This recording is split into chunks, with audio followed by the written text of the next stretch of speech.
Hello everybody, my name is Svetlana Sapegina and this is my Super Beats channel. Welcome to Mimosa Masterclass, which consists of 5 lessons.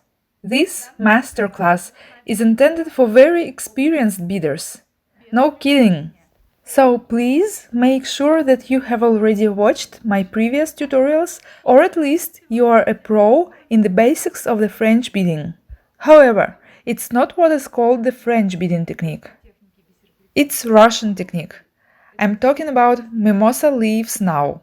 Anyway, in order to successfully cope with the Russian beating technique, it's better to be already familiar with French beating and have sufficient experience with beats and wire. I already hear your question. Wait a second. Russian beating technique? Is this something new? We haven't heard about it before. Does it even exist? Now it does, is my reply. Meet the Russian beating technique. Designed specifically for Fern and registered in January 2019. I called it Russian because it was developed in Russia right before moving to the USA. There were other naming options like dollar or snake techniques. Shape-wise, they reflect the technique idea perfectly.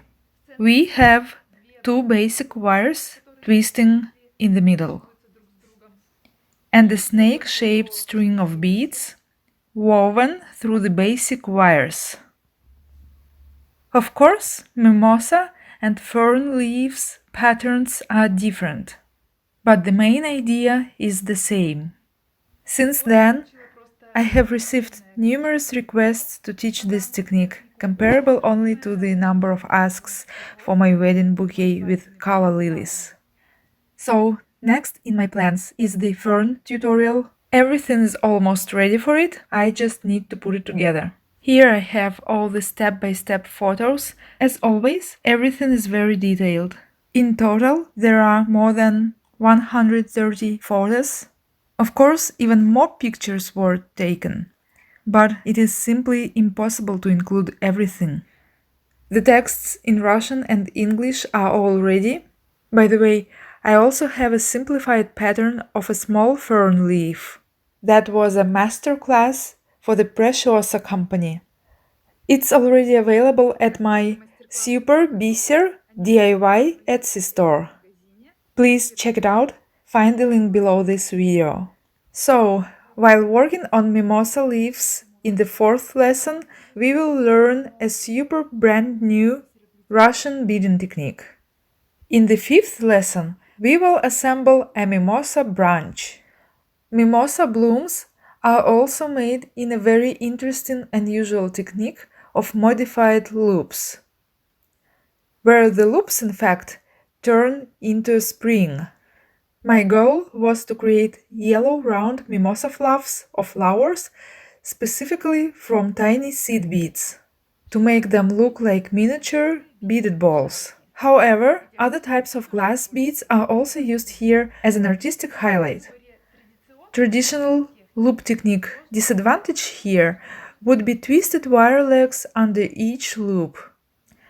Given the number of loops and their extra small sizes, such wire legs would overload and overshadow those fine loops.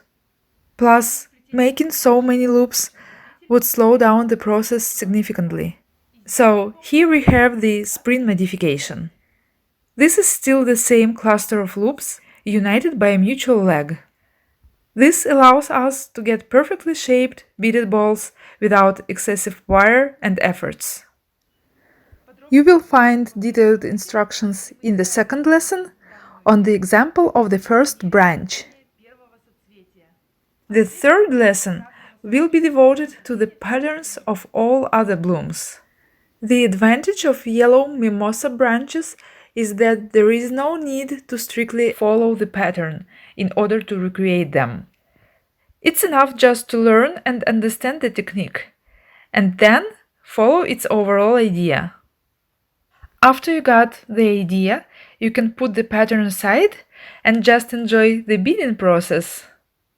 And now we are in the 1st lesson, where you will find out about materials and tools. But before that, I would like to mention a person whose order inspired this masterclass. My Instagram follower Tatiana have asked me to create mimosa bouquet for her new home. When it was almost done, I decided to record this tutorial. I want to thank Tatiana for her support and inspiration. Sending her big hugs.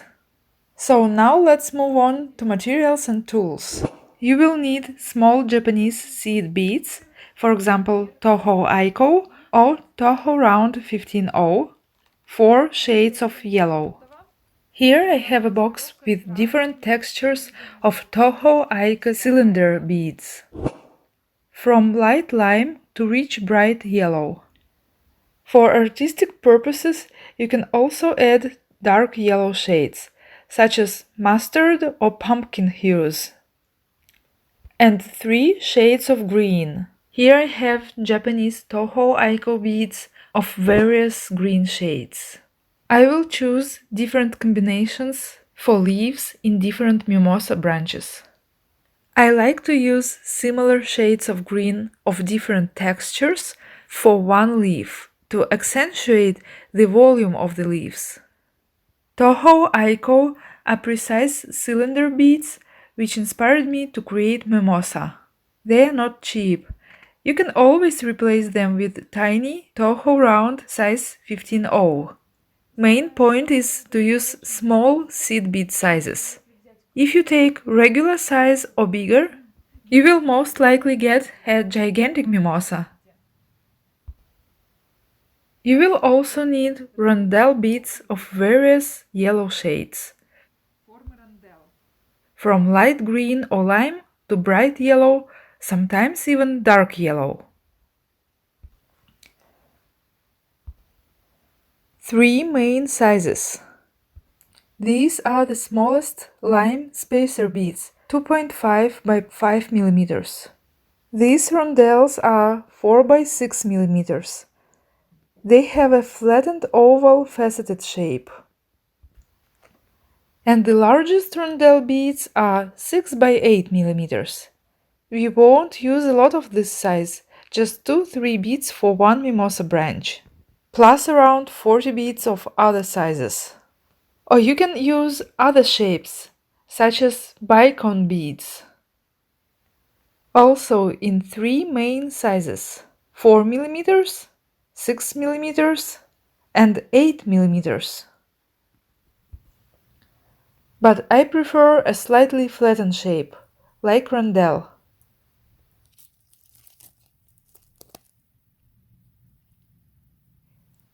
You can even use golden shades of beads if you like, especially if you make decorative mimosa branches with golden hues of seed beads. You can mix different types of beads in one branch, rondelles or bicones. Eventually, I decided to include just one type in one branch, either rondelles or bicones. They will be all combined in one bouquet of multiple different branches. Obviously, lighter beads will be used at the very tips of the inflorescences. Then the bright ones, and closer to the base, for expressiveness, darker colors. Dark shades are optional, depending on mimosa blooming stage. Is it just the start of spring or far after March 8th? For blooms and fluffs creation, you will need 2 main sizes of golden wire. Main size is 26 gauge as the working wire, and 28 gauge or even thinner 30 gauge wire, which will look even finer and neat to attach bigger beads or crystals. For leaves, use green or golden wire, or they can be combined. For example, as the base, use a thicker green 24 or 22 gauge wire. It should be firm enough. As a working wire, use a golden 24 gauge wire. In this case it should be soft enough and pliable, or 26 gauge 0.4 mm. To attach leaves to stem wires, use a thin golden or green 28 gauge wire, or you can even use a thread. To assemble a mimosa branch, take 18 gauge stainless steel stem wire for the leaves and 16 gauge wire for a branch itself. Wire length is about 25-30 centimeters. But it really depends more on your vase height. We will also need a floral tape in white and light green, preferably close to the leaves color.